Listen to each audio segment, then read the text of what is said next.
tes tes tes tes tes tes. Sip, mantap bos. Mati tin nih cuk. Sholat ya udah lewat satu aja boleh dari masuk injek sampai keluar. Aduh ya cuk. Uh, uh, uh, uh, uh. Anjing apa itu? Oh,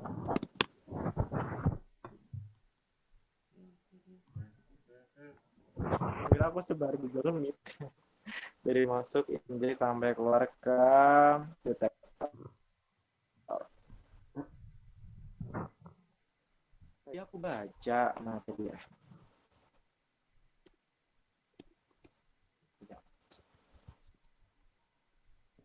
Tadi aku baca bahwasanya gas yang sering digunakan itu hidrogen ya sama karbon dioksida. Gas apa nih? Gas yang dipakai sebagai apa nih? Yang itu kan sebelumnya ada gas dimasukin sama bareng-bareng sama sampel kan. Ya, betul. Nah, gas itu tuh sebenarnya yang kita pakai di tekim itu gas apa? Oh, Apa kita pakai helium atau namanya pakai gas pembawa. hidrogen? Namanya gas pembawa, bos. Gas Gas pembawa. pembawa atau namanya kalau istilah industrialnya gitu namanya carrier gas. Carrier, oh, carrier gas. Tapi Terus nggak tahu ya di sini kayaknya yang dipakai dia sebagai dia ada tanam kan yang dipakai nitrogen. obat hidrogen berarti Nit dia mudah nit terbakar. nitrogen. Nitrogen yang dipakai itu loh. Kalau kamu lihat di Oh, prosedur. nitrogen ya, oke Kan oke aja oke. bacanya carrier Oke. gasnya itu loh. Tuh, suruh titin masuk tuh.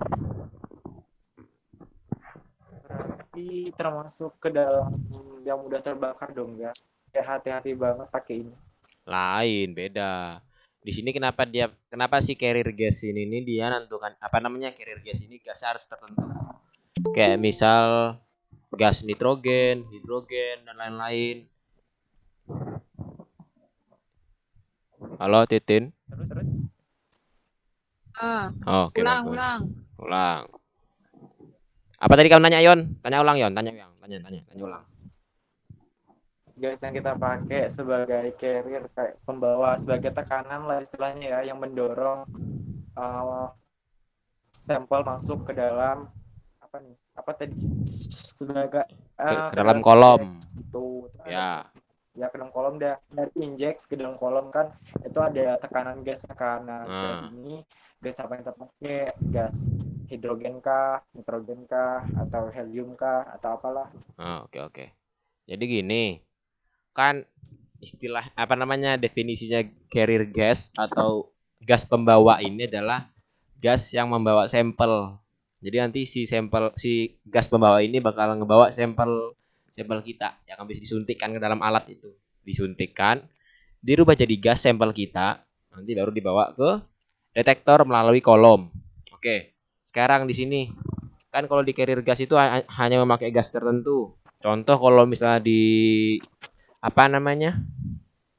Di modul dia ngasih tahu gas pembawa yang umum digunakan adalah helium, nitrogen, sama argon.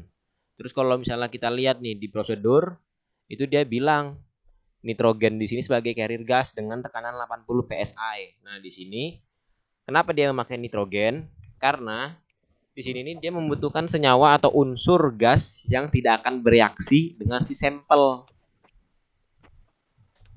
Jadi gas pembawa ini hanya sekedar istilahnya apa ya?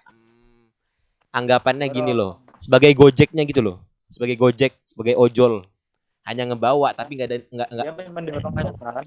ya dia cuma bukan ngedorong Yon, dia tuh sebagai angkot taksi gitu loh, cuma ngebawa kamu aja. Transportasinya Wah, Iya, lah pembawa. iya, transportasinya doang. Dari setelah kamu nginjeksi, nanti si sampelnya istilahnya apa namanya nebeng sama gas pembawa. Nanti gas pembawa itu ngantar sampai ke detektor melalui jalan yang namanya itu kolom. Nah, gitu. Ya tugasnya cuma ngebawa doang. Terus kenapa yang dipakai helium, nitrogen sama argon? Biasanya di sini yang dipakai itu namanya gas apa loh? Aku lupa namanya. Gas di bagian kalau di tabel periodik itu di paling kanan deh pokoknya. Kolom paling kanan pokoknya kalau di tabel periodik tuh. Yang ada argon, ada helium, ada xenon dan lain-lain itulah. Itu dipakai karena apa namanya gas tersebut itu dia nggak bereaksi sama sampelnya nanti, nggak mudah bereaksi. Nah gitu. Terus itu question kan itu kan kita kalau tadi kamu bilang itu kanan yang kita butuhkan berapa PSI? 80 ya? 80. Aku baca ini di luar modul ya, Ya. tekanan gas di kromatograf itu 10 sampai 15 PSI di atas tekanan ruangan gitu kan. Nah, ini nggak tahu nih, mungkin nanti ada penyesuaian lagi sih. Ada penyesuaian lagi dari Pak Fata mungkin. Berarti sesuai sama tekanan ruangan dong ya. Bisa Di jadi. atas dari tekanan ruangan. Bisa jadi. Tapi nggak tahu ya. Karena kan juga kita belum pernah make nih. Cuman kayaknya ya yang ku tangkap di sini nih si tekanan ini 80 PSI, 40 PSI, 60 PSI ini sebagai apa ya? Laju alir gasnya nanti kayaknya. Kayaknya. Emang laju alir. Iya, dia memang laju alir. Nah, itulah pokoknya. Terus di sini aku mau share screen Bang ya, ntar. Kita ngelihat skema prosesnya di gas kromatografi. Ntar seluruh layar Anda. Ini share. bangkit nih lagi. Ntar. Kelihatan kah share screenku? Kelihatan. Oke, kelihatan kan sudah. Nah, di sini kalian lihat lah ada gambar di sini, ada kayak kawat gini. Ada macam-macam lah sini lah. Kelihatan kan? Ya, lihat. Nah, oke. Ya. Jadi di sini tahu aja nih, aku kemarin belajar sama Cahya. Jadi katanya begini. Ini di panah sini nanti kamu kayak disuntikkan gitu loh. Jadi kamu habis buat sampel kan dengan ketentuan segini, konsentrasi segini, sudah jadi sampelnya nih. Sampelnya nanti dimasukkan lewat sini. Nah, lewat sini nih. Lewat sini. Itu namanya apa namanya injection atau injection. Prosesnya namanya injection. Kalau misalnya kamu lihat alatnya namanya injektor. Injektornya itu si suntikannya itu. Ya aku ngomongnya suntikan, tapi bahasanya bukan itu sebenarnya. Aku nggak tahu lupa bahasanya apa. Nah, si injektornya ini masuk. Nah, karena kita di sini sampelnya menggunakan liquid atau dalam cairan, di sini kan namanya juga nama alatnya sebagai gas kromatografi. Kalau misalnya kamu masukin dalam liquid itu nggak bakal bisa kedetek lah istilahnya, nggak bakal bisa kebaca lah istilahnya sama alatnya. Jadi bagaimana caranya si dari liquid ini berubah menjadi gas? Nah, di bagian sini tuh nanti ada namanya heater atau pemanas. Nah, pemanas ini nih digunakan sebagai pada saat sampelmu masuk kan, nah si sampelmu masuk ini masuk ke heater. Nanti di heater tuh dia bakal ngerubah bentukan si sampelmu itu yang awal dari cairan menjadi gas. Nah, sudah jadi gas nih.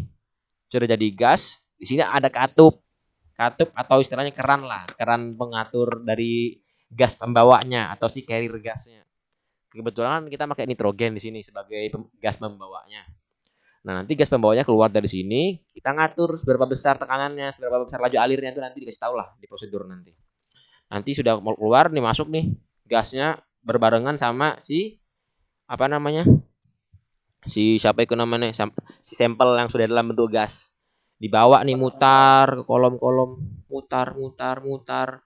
Akhirnya sampailah dia ke detektor. Oke. Terus tadi kan Dion nanya nih. Sebelum nanya. Apa? Nanya apa? Berarti itu dia udah panas, ya enggak sih? Karena dia menguap. Ya, di sini ada heater di sini. Jadi injektor itu kan namanya apa tadi, heater ya? Ya, heater. Oke. Next. Nah, terus tadi kan Dion nanya tuh, apa itu waktu retensi? Apa itu namanya retention time? Waktu retensi. Nah, jadi kalau waktu retensi itu adalah pada saat itu adalah waktu pada saat itu si sampel masuk nih, disuntikkan ini. Cus, ini kan disuntik. Nanti dia berubah, nanti pada saat disuntik itu adalah startnya. Pada saat kamu masukkan jarumnya itu sudah startnya, sudah start sampai dia mutar-mutar dalam kolom ini, mutar dalam kolom sampai nyentuh ke detektor. Nah, di detektor ini sebagai finishnya. Nah, itu nanti dihitung tuh dari start sampai finish berapa detik, berapa menit. Gitu. Itu namanya waktu retensi. Retention time. Waktu retensinya gitu loh. Paham lah sampai sini. Oke. Paham. Paham Katin? Paham. Nah, oke, terus di sini kan apa namanya kalau kamu lihat di modul itu kan dia sampelnya kan ada dua dalam satu liquid, dalam satu cairan gitu.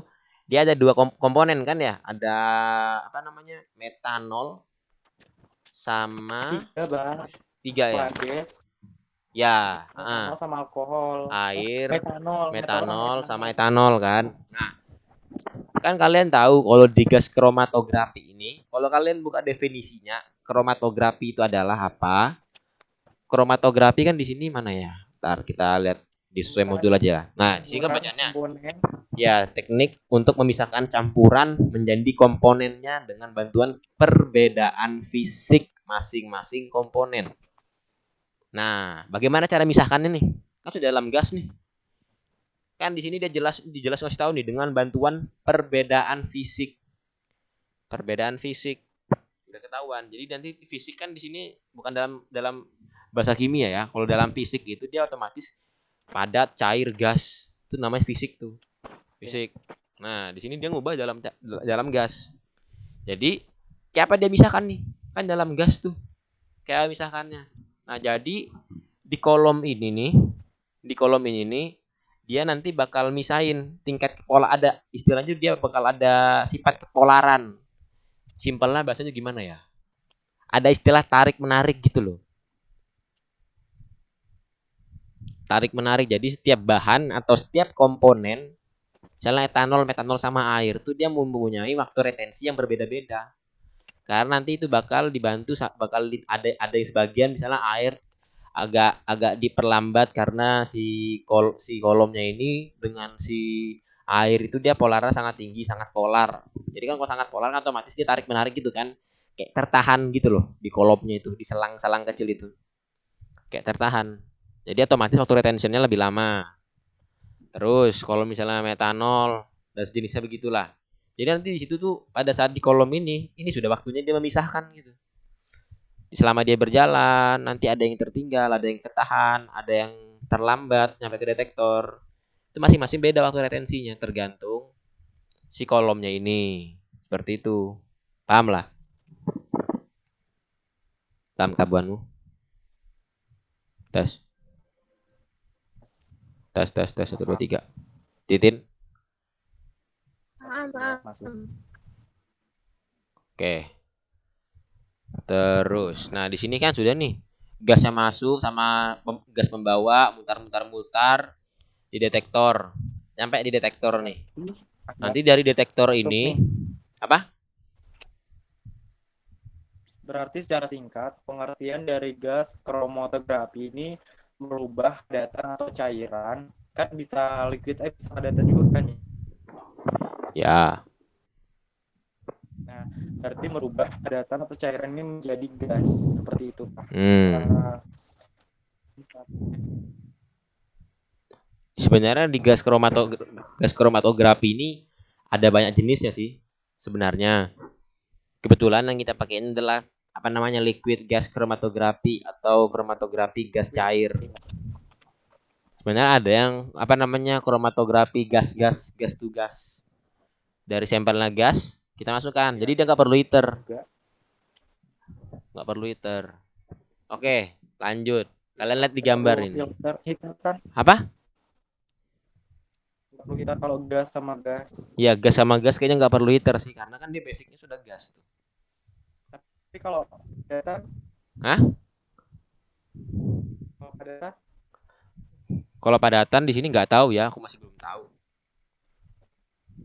besok nanya kali ya. Ya besok tanya aja lah nanti. Gak apa. Nah terus kalian kalau lihat di sini nih, kan di detektor. Nanti di detektor ini nih dia nangkapnya baru diubah jadi ke signal dalam bentuk sinyal elektronik.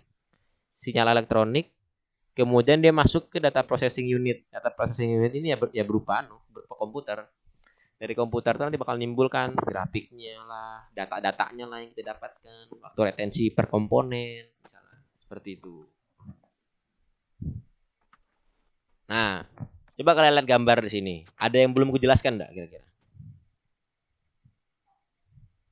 Kan silinder ini sudah. Ini kan silinder ini kan sudah sebagai tempatnya carrier gas. Di sini ada flow controller atau misalnya keran buat gasnya. Di sini ada sample injection atau injektor. Di sini ada heater, di sini ada kolom, di sini ada detektor, di sini ada komputer. Apa yang belum kujelaskan kira-kira? Kalau kalian perhatikan ya. Yuk. Kalau aku udah semua. Belum. Ini ada nih satu nih, kolom oven kolom. Nah, di sini kalau kalian memang sudah baca laporannya, baca apa namanya modul, di sini kalian buka di halaman 17. Yes, terus. Halaman 17 kalian baca tuh di paragraf terakhir. Ada bacaannya setiap senyawa memiliki waktu retensi yang berbeda. Untuk senyawa tertentu, waktu retensi sangat bervariasi dan bergantung pada beberapa faktor sebagai berikut. Pertama, titik didih senyawa. Kenapa titik didih senyawa berpengaruh? Karena senyawa yang memiliki titik didih yang lebih tinggi dari suhu kolom akan menghabiskan waktu untuk berkondensasi pada awal kolom, sehingga waktunya semakin lama. Waktu retensinya semakin lama. Karena hal ini dikarenakan sebagai waktu retensi berbanding lurus dengan titik didih. Nah, kenapa istilahnya dia makin lama? Karena di sini kan dia ngomong kalau titik didih senyawanya lebih tinggi, otomatis lebih lama juga dong kita merubah si cairannya dari bentuk cair sampai ke gas. Anggaplah gimana ya? Air nih. Dari air temperatur awalnya 30 derajat Celcius gitu kan. Kan air mendidihnya itu kan atau mulai berubah jadi uap kan di 100 derajat Celcius tuh. Otomatis butuh rentang waktu sekitar berapa menit lah misalnya kan kita didihkan di kompor gitu. Butuh 3 menit buat dia mendidih sampai di 1 Celcius. Nah, kalau misalnya titik didihnya lebih tinggi, ya otomatis makin lama juga. Dia dia si sampelnya tuh sampai menjadi gas. Karena titik didihnya juga lebih tinggi. Seperti itu. Paham kah maksudnya? Paham banget. Titin paham kah? Paham. Oke. Karena aku malas ngejelasin besok nih. Yang kira ada satu yang belum join. Iya kan aku rekam sudah, aman aja. Titik didih itu kita gunakan Fahrenheit atau Celsius. Nah itu nggak tahu ya, tergantung sih kayaknya. Nggak tahu, tergantung sih nanti tuh. Ngikut aja sebenarnya. Nanti kan tinggal konversi aja pakai kalkulator. Terus, nah di sini kan dia bilang sudah titik didih senyawa berpengaruh. Lanjut di kelarutan dalam fase cair. Nah di sini kan dia bilang kok kelarutan dalam fase cair ini sangat berpengaruh dalam bentar lamanya waktu retensi. Di sini dia ngomong nih di modul, senyawa yang lebih mudah larut dalam fase cair akan memiliki waktu yang lebih singkat untuk dibawa oleh gas pembawa. Makin besar kelarutan, makin cepat retensinya. Kenapa? Karena kan kalau misalnya waktu retensi si dia lebih mudah larut, otomatis dia kan gampang apa istilahnya? Gampang tergabung gitulah. Senyawa yang lebih mudah larut dalam fase cair akan memiliki waktu retensi yang lebih singkat dalam fase cair. Kan kalau misalnya otomatis kan dalam fase cair otomatis dia sama-sama kan. Apa istilahnya kalau fase cair di sini nih bahasa gampangnya gimana ya? Anggaplah sama kayak air dan minyak gitu loh. Air dan minyak itu kan dia apa namanya kelarutannya kan sangat-sangat kecil kan, nggak mudah larut gitu. Otomatis kalau kamu misalnya manasin minyak sama air, yang cepat menguap ini airnya kan daripada minyaknya mungkin malah nggak nguap mungkin. Nah di sini Iya, paham. jadi kalau misalnya dipanasin tuh dia berpengaruh juga seberapa dia larut. Kalau dia otomatis kan kalau dia larut kan otomatis pelarut sama zat pelarutnya ini bakal ikut bareng-bareng gitu loh, menjadi uapnya itu menjadi gasnya itu begitu. Nah terus di sini di poin ketiga dia bilang nih suhu kolom ini juga mempengaruhi lama dan bentarnya waktu retensi. Kenapa? Di sini kan bisa dilihat nih ada kolom ada open nih di kolomnya nih. Jadi di si kolomnya itu ada di dalam oven. Tujuannya buat apa sih si open ini? Nah, si open ini sebenarnya kalau kamu lihat di sini kan di poin di suhu kolom di sini dia bilang suhu tinggi menyebabkan molekul bergerak lebih cepat pada fase gas. Suhu kolom yang tinggi akan mempersingkat waktu retensi.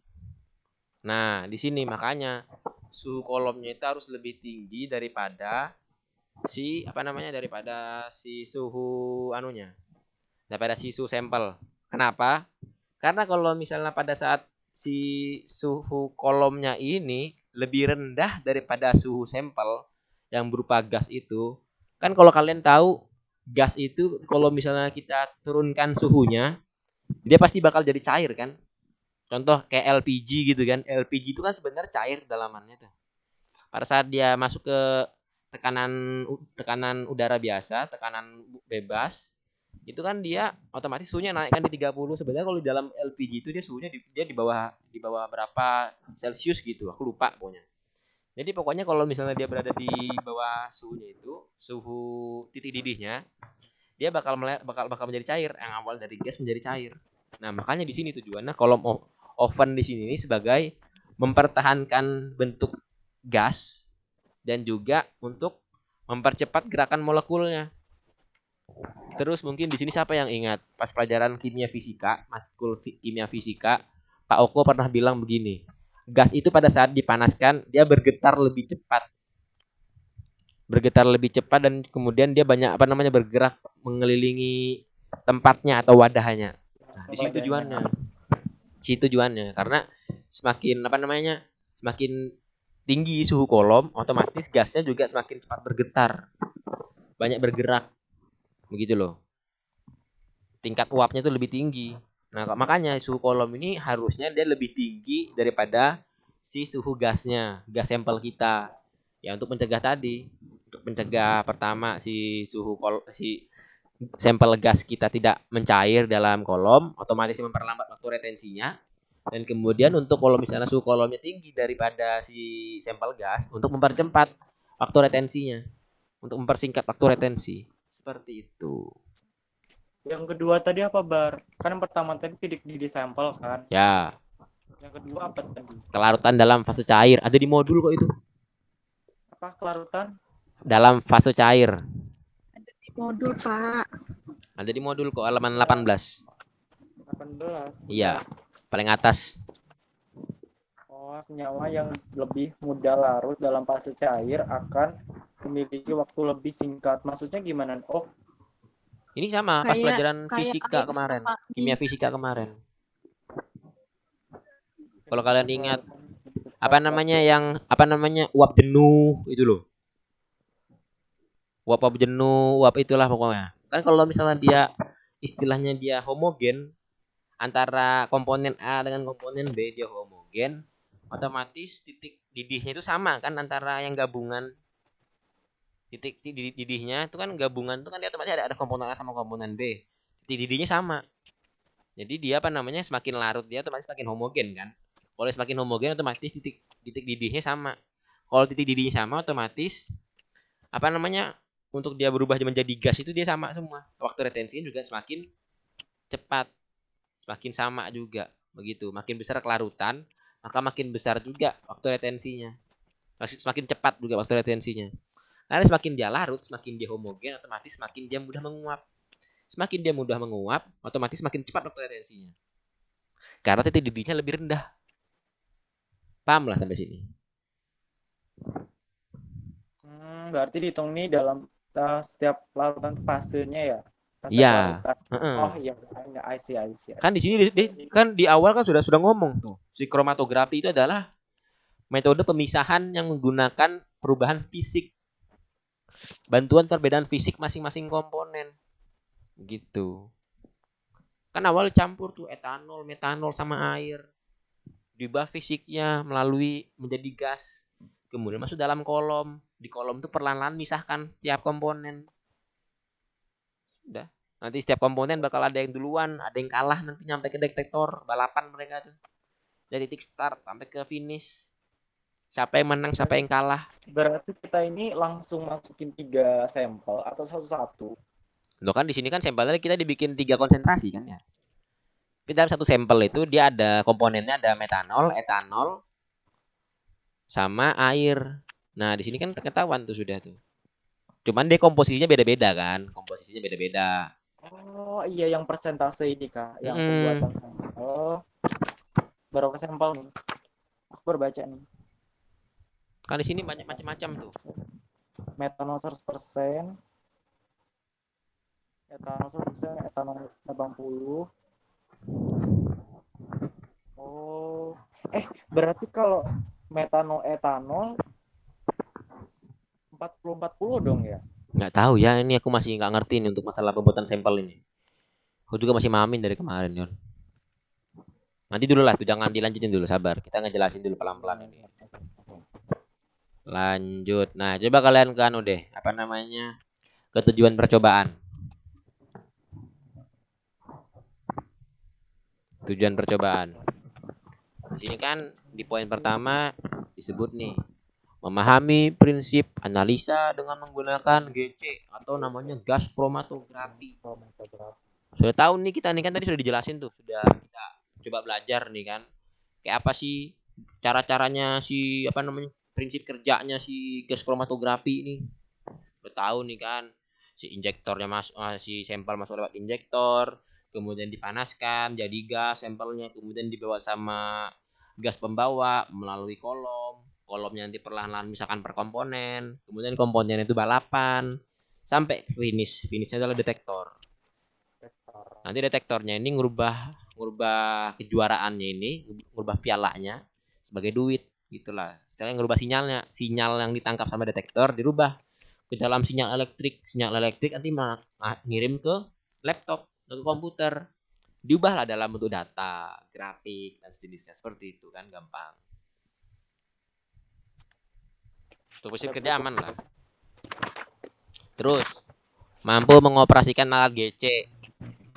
Sampai sekarang jujur aku nggak tahu cara mengoperasikan gimana, karena bilang cahaya sih setiap alat kan beda-beda tuh, setiap merek beda-beda ya. Nanti kita belajar besok lah bareng-bareng pada saat praktikum kan. Tapi ya nanti untuk malam ini kalian bisa baca sendiri lah untuk cara makainya, menghidupkan instrumen, membuat metode dan sejenisnya itu. Ya dipelajari lah nanti, soalnya katanya itu makainya bakal sekali-sekali ganti-gantian gitu loh. Misalnya aku pertama dari awal step awal sampai step terakhir.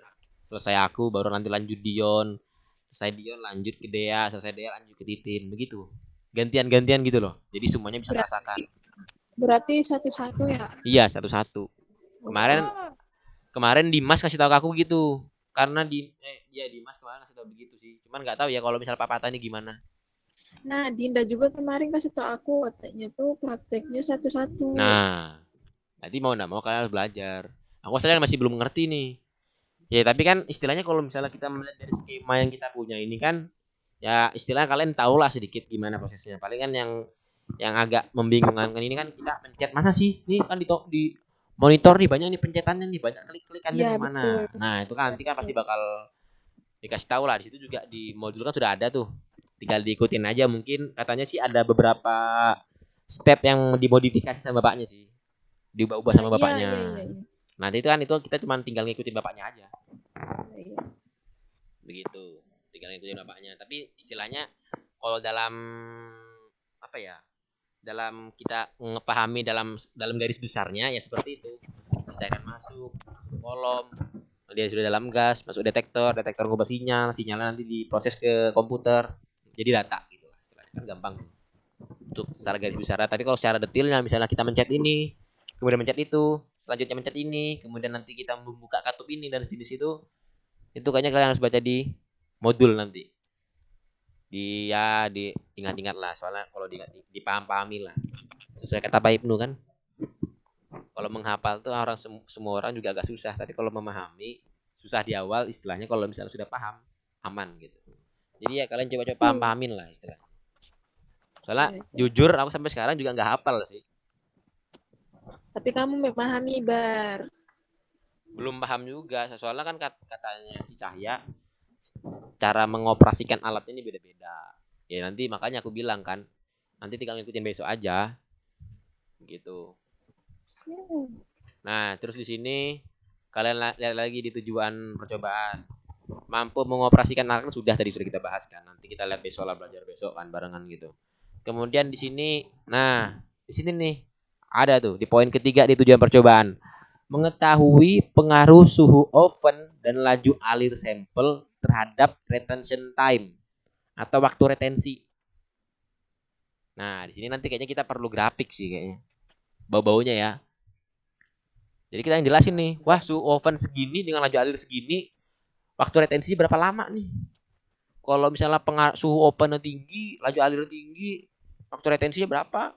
Kalau misalnya ovennya rendah, alirnya tinggi, retensinya berapa gitu. Seperti itu. Nah, begitu.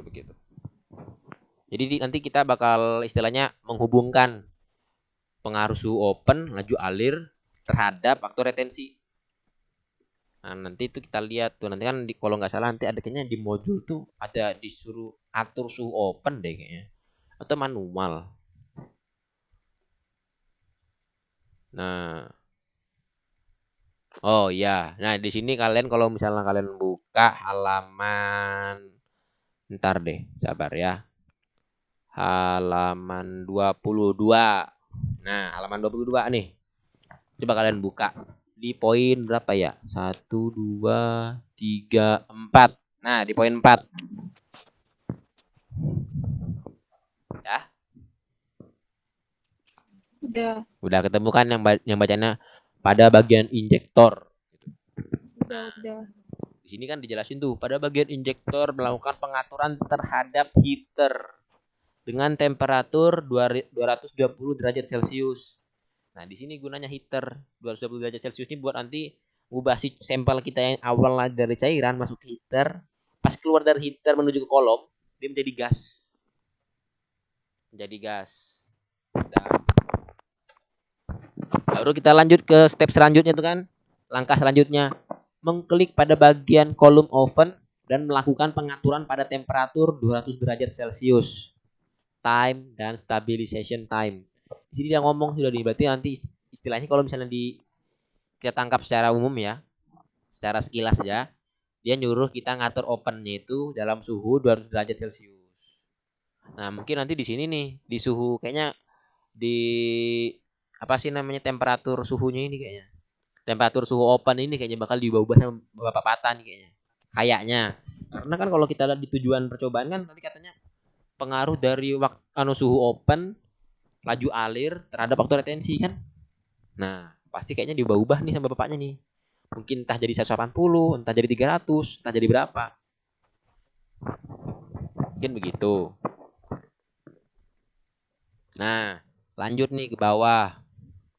Terus mengklik pada bagian kolom pneumatics dan lakukan pengaturan front atau EFC, checklist constant flow, lalu mengatur flow yang diinginkan.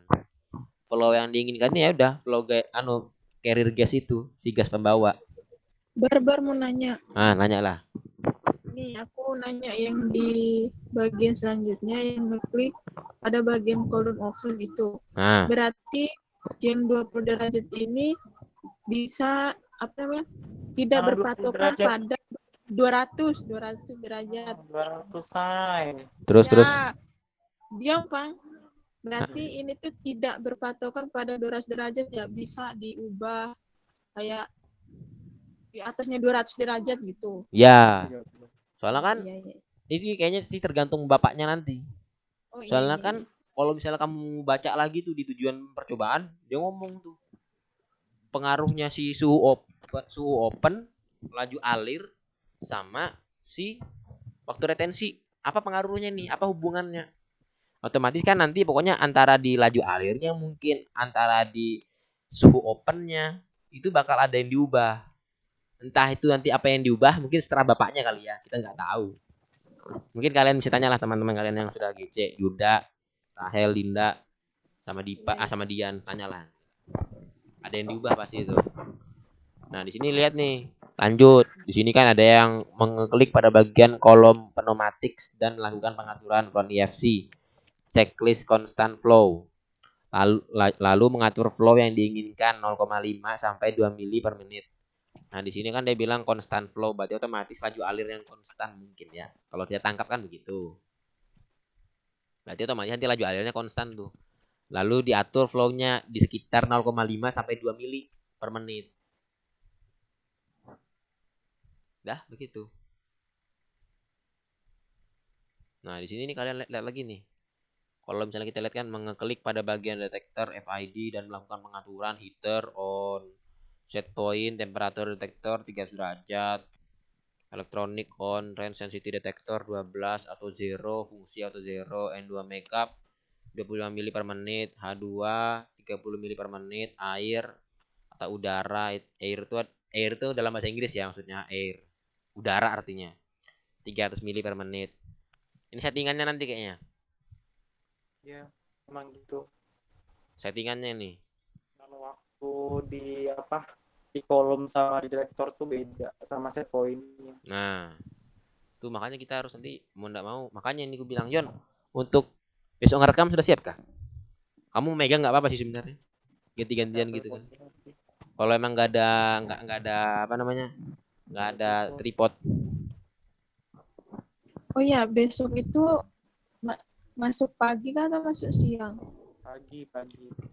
Si Iya kan? ya anu Bukannya praktikum pagi ada jam Pak Ibnu ya? praktikum tuh kita habis Pak Ibnu.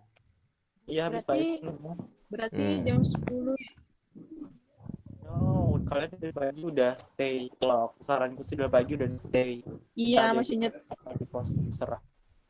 iya, maksudnya tuh jam 8 atau enggak apa-apa kan jam 10 Buanmu sudah beli anu sarung tangan lah. ada, masih ada. Astagfirullahaladzim, aku belum sumpah. Nggak ingat. Ih, Anjir, Aku juga belum, Cok. Barnitip. Nitip kan sudah. Kalau aku ketemu ya. Kalau nggak ketemu, mau nahu besok berarti. Kalau nggak ketemu kabarin aja aku besok biar aku mampir. Oke. Kamu TW sebelum jam 8, Tin. Iya, maksudnya tuh kan biasanya kan kita kan udah masuk lab kan, maksudnya tuh nggak biar akunya cepat gitu nah. Kalau siang ya siang jam 10 TW gitu. Kan kemarin siang karena banjir, bapak banjiran gitu.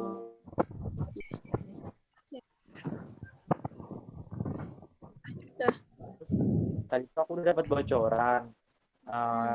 Yang keluar itu pas tes tuh pertama itu pengertian GC atau gas chromatografi itu apa sih, terus tujuan itu ada anak dibilang masuk ada juga enggak, terus sama apa tujuan ketiga sama ini retention time itu apa, itu aja sih.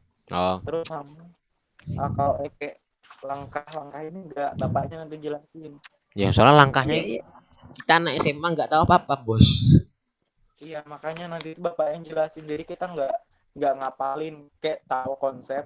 Makanya kita cuma tahu konsep. Makanya bapak kayak awal itu kamu tahu nggak apa gas kromatografi itu. Nah, kita jelasin alat ini pak fungsinya mengubah dari padatan atau cairan atau liquid ke gas, bentuk gas, terus proses di kolom. Nah, nanti keluar di detektor, terus sinyalnya elektrik apa sih namanya, elektrik sinyal kan. Nah, electrical signal ini ditangkap oleh komputer. Nah, datanya nanti kita kumpulin, terus entah jadi apa kita nggak tahu. Aku nggak tahu nanti hasilnya di apa, entah grafik, pikiran gue juga grafik riba. Dia jadinya grafik nanti.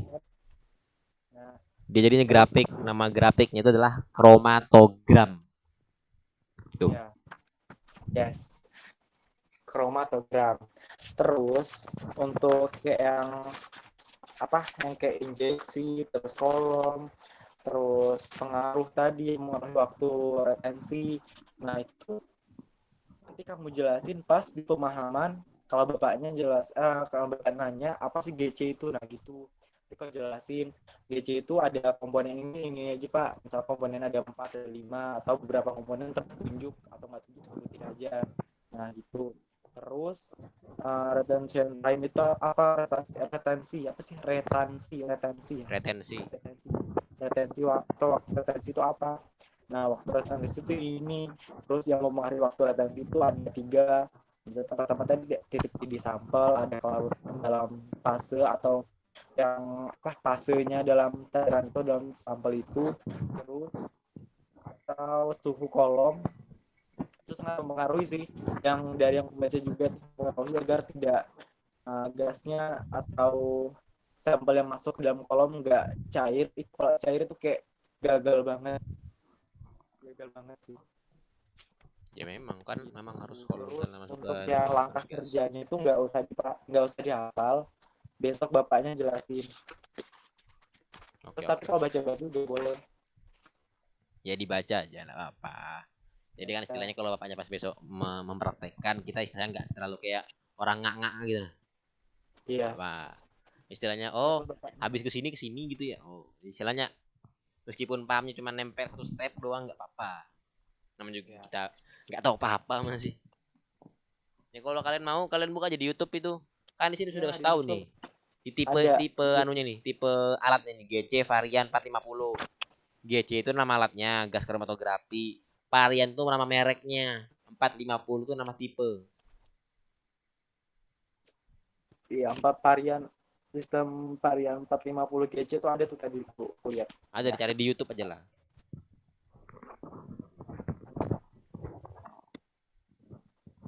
Masih recording. Oke.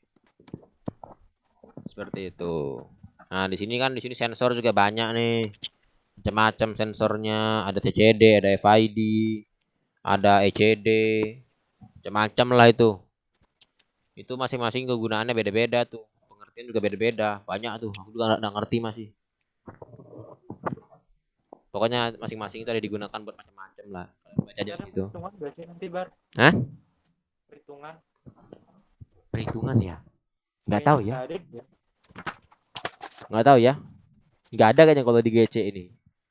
Nggak ada. Paling cuma perhitungannya di grafik-grafik doang gitu aja sih. Aja. Ya kan tabel sama hasil aja kan nanti yang kebaca itu aja kan. Ya kayaknya. Ntar ya aku coba forwardkan dulu. Apa namanya chatnya si Nela. Nela anak A. Aku kemarin ada dikasih foto grafiknya. Kalau grafik iya bar. Tar. Assalamualaikum. Mana kamu?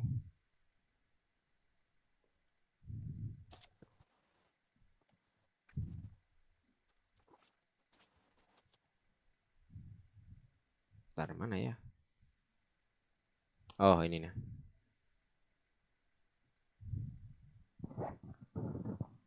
Wait. Oh ini bar, coba kamu baca di prosedur kerja yang untuk metanol sama etanol 80%. Larutan terdiri dari 4 mili metanol, 1 mili etanol, dimasukkan ke pipet, tetes ke dalam pial. Pial itu apa? Pial itu kayaknya yang di alat itu enggak sih? Pial tuh yang anu, Cok. Kata bubuannya tuh pial tuh, kamu tahu lo kalau misalnya orang vaksin tuh ngambil cairan vaksinnya itu kan ada kayak botol kecil gitu kan? Yes. Itu pial katanya. Penampung cairan, ya kayak cairan gitu kan? Itu katanya pial, Jar. Kayak apa yang kamu pecahin itu? Ya tapi dia ada tutupnya. Ya mungkin itulah pokoknya kayak gitulah. Enggak tahu juga aku. Coba ya kita cek dulu apa pial di sini. Ini ada kok. Pial Oh, adalah dia ada bentuk botol, ada bentuk ini. Oh iya, yes, yes, yes, yes, yes, yes. nah, ini pial namanya, Cok. Ya, sama. Wih, pial namanya itu loh. Oke. Pial itu yang sering kena musibah. Sial anjing. Sial. Maaf. Sampai ya sekarang. Ntar, aku masih download fotonya dulu. Nanti gue kirimkan lah, biar kalian tahu gambar grafiknya gimana. Terus lo jeleknya ini apa yuk? Kamu tahu lah jeleknya apa? Printernya jelek banar, Cok. Grafiknya itu buram, Cok. Asli. Grafiknya. Iya kan grafiknya cuma hitam putih doang tuh. Anjir. Dia tuh apa namanya? Buram gitu loh. Nggak jelas. Kayak kamu tahu kan kalau misalnya kamu punya file asli terus kamu fotokopi berkali-kali itu. Lama-lama buram kan? Nah, Iya, itu dah. Bram. Kayak itu dah. Nggak tahu mungkin karena saking lamanya katanya kata Cahya itu alatnya lama, katanya hasil dari hibahan dari PT Badak katanya. Alatnya tuh OTW beli baru. beli baru nggak mahal, Cok. Ya kan uang UKT, Cuk. Uang kata kita sudah habis dibuat renov Alat kimia itu. dasar. Dapat harga dirimu. Anjir. Harus download. Anjir. Ya Allah. Kambuh. Ini di grafik ini sebenarnya ada banyak sih, Cak. Karena ada banyak gitu loh. Apa namanya?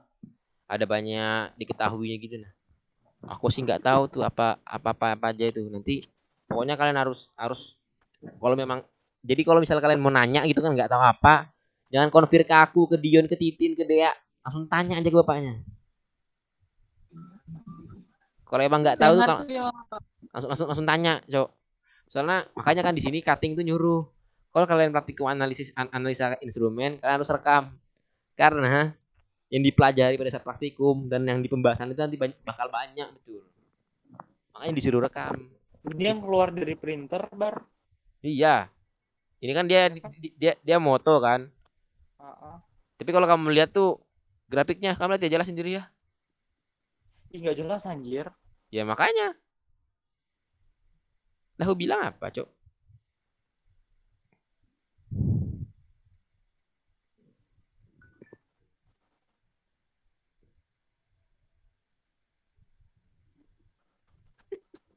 Aneh kan?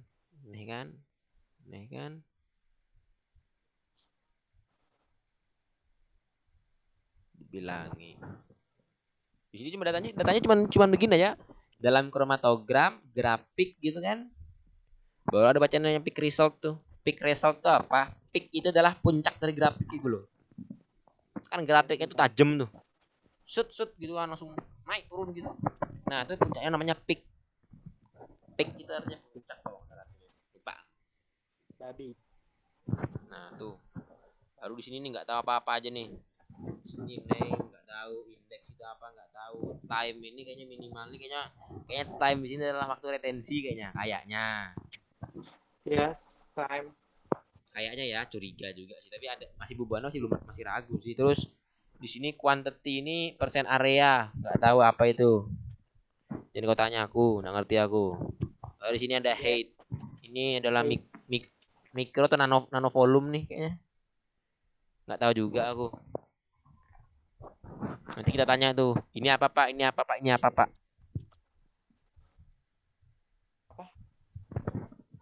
Ini nih di tabel itu loh. Ada time, ada quantity, ada high, ada area persen. Itu kan banyak macam-macam tuh artinya tuh. Kita harus tahu tuh apa maksudnya. Jadi kalau bisa kan nanti satu orang gitu. Kan itu praktikum, habis itu tinggal kan. Nanti satu orang mungkin ada yang kayaknya ini deh. Apanya? Kayaknya itu tuh yang apa? Sumbu Y-nya. Ya, kayak subuhnya. Tapi apa itu? Kamu nggak tahu kan? Apa itu? 50 juta, 45 juta, atau 40.000 atau apa? Kita nggak tahu apa itu. Nah itu maksudku. Nanti mungkin kayaknya harusnya nanti satu orang gitu kan ngefotokopi gitu, orangnya fotokopinya nanti dicoret-coret gitu, nah buat kita coret-coret, oh name-nya apa, time-nya apa, quantity ini apa, si height-nya ini apa, area apa, percentage area ini apa, terus sumbu Y ini dalam satuan apa gitu misalnya kan, sumbu X satuannya apa gitu, terus peak ini sebagai apa, terus garis lurus ini sebagai apa, dicoret-coret nanti pokoknya kita tuh, jadi supaya tahu, jadi pada saat pembahasan kita tahu nih, oh apa sih mau dibahas, oh misalnya garis grafiknya lurus dia begini, kalau garis grafiknya dia menanjak terus ada peaknya begitu, ada puncaknya dia begini, terus dia tiba-tiba kok turun lagi artinya begini gitu loh, jadi nanti biar gampang ngebuatnya gitu. Jadi nanti kalau misalnya kalian ada sedikit kepo gitu kan, apa ini tanya aja langsung bapaknya, pokoknya tanya aja nggak apa-apa, soalnya nanti kalau misalnya kalian nggak tahu terus kalian nggak mau nanya, kapok kalian pembahasan, yakin loh. Entah misalnya kalian bingung kan gitu di prosedur kerja, ini bikinnya kayak apa nih, ini mencetnya apa aja nih, tanya aja langsung bapaknya, pak ini mencet apa pak, habis dari sini ke sini, habis dari sini ke sini ngapain pak gitu, pada saat kita mencet ini yang terjadi apa gitu misalnya, tanya aja ada apa ya, karena ini kan istilahnya kita menggunakan teknologi yang kita nggak tahu apa-apa nih, jadi mau nggak mau kita harus belajar, harus tahu dulu, meskipun memang akhir-akhirnya bakal lupa sih, tapi istilahnya kita tahu lah untuk menyelesaikan laporan. Setelahnya mau kamu lupakan atau mau kamu ingat itu urusan kalian lah masing-masing. Gitu. Jadi pokoknya kalian kalau misalnya bingung tanya bapaknya, nggak usah konfir dulu. Yon, aku nanya ya Yon. Yon, kamu tanyakan bang. Din, tanyakan itu. Dea, tanyakan bang ini, tanyakan. Gak usah langsungnya tanya sendiri langsung. Harus takut. Kalau bisa diingat gitu loh. Misal kamu nanya apa, bapaknya jawab apa diingat gitu kan, meskipun nggak semuanya memang nggak bisa diingat ya, istilahnya kesimpulannya aja lah gitu. Kalau perlu nanti kan bapaknya jawab kamu nyatat gitu kan, oh ini gini, oh ini tuh gini, catat kalau bisa. Makanya gunanya ngerekam tuh itu sudah, jadi kamu nggak perlu nyatat lagi, kamu tinggal nanya, bapaknya ngejawab, sudah kerekam suaranya, tinggal kamu dengerin ulang aja rekamannya gitu. Jadi besok nanti ngerekam pakai video, pakai HP siapa nih, atau ada yang punya kamera? HP muka, oke sudah. iPhone. Gak perlu iPhone sih, yang penting itu gambarnya jelas, suara jelas, sudah itu aja. Jelas iPhone tuh. Mau pakai HP Dion yang Vivo juga nggak apa-apa, asalkan suara jelas sama gambar jelas juga nggak masalah. Jadi kan memorinya nggak selesai. Ya sudah, pokoknya nanti kan memorinya kalau misalnya mau kepenuhan, pindahkan ke laptop aja langsung. iPhone tuh kayak apa cara pindahkan ke laptop? Bisa kah? Aku nggak tahu ya, nggak pernah juga, sumpah. Kamu aja laptop lah sekarang dia, laptopnya Dipa. Masih. Coba kamu otak-atik dulu nanti lah. Kamu coba otak-atik gitu kan, ngerekam TikTok gitu kan, baru kamu ngirim. Selain lewat WA gitu loh maksudku. Kan kalau lewat WA kayaknya kita untuk beberapa hari ke depan nggak bisa mempercayakan jaringan sekarang, karena jaringannya sumpah kayak anjing. Sabar. Ya, makanya itu, jadi kita nggak bisa mempercayakan jaringan, jadi mau nggak mau kita harus menggunakan. Dia nggak bisa pakai kabel USB, tapi bisa cuma foto. Hah? Pakai kabel USB ke laptop yang di luar MacBook itu nggak bisa. Anjing memang iPhone nih. Berarti ngirimnya lewat apa dong? Lewat WA gitu. Nanti aku coba cari. Atau kamu upload ke G Drive, ke Google Drive. Ya, rencana aku mau gitu juga.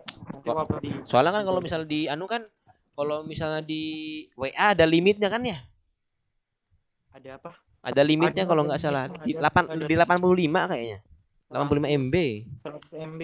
100 MB kan ya? Kan kena limit tuh. Aku yakin soalnya. Nanti kan pas ngerekam tuh Yon, kamu setting aja resolusinya di sedang-sedang, maksudnya tinggi-tinggi gitu loh. Jangan juga kerendahan tapi. Kan sebenarnya resolusinya itu yang dipakai pada saat aja kan. Resolusinya itu yang dipakai itu yang istilahnya yang butuh yang dijelaskan pada saat di monitornya itu, monitor alatnya. Klik ini, klik itu, di layar ditampilin apa aja gitu loh. Itu yang sebenarnya yang harus dilihat dengan jelas, makanya harus direkam.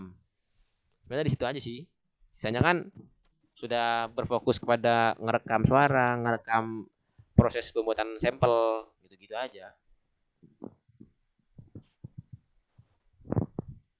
Ini sampel grace maksudnya 32 maksudnya apa sih? Itu nama metode. Kalau kamu lihat di prosedur kerja di situ kan ada membuat metode tuh. Itulah pokoknya mungkin itu nama metodenya kali apa mungkin nama metode kan di sini kan tahu nih. Masukkan nama metode kemudian mengklik OK sehingga nama metode yang dibuat akan tampil seperti ini. Nama metode kelompok, strip, kelas, strip, prodi, strip, tahun, .met gitu kan. .met itu adalah format filenya.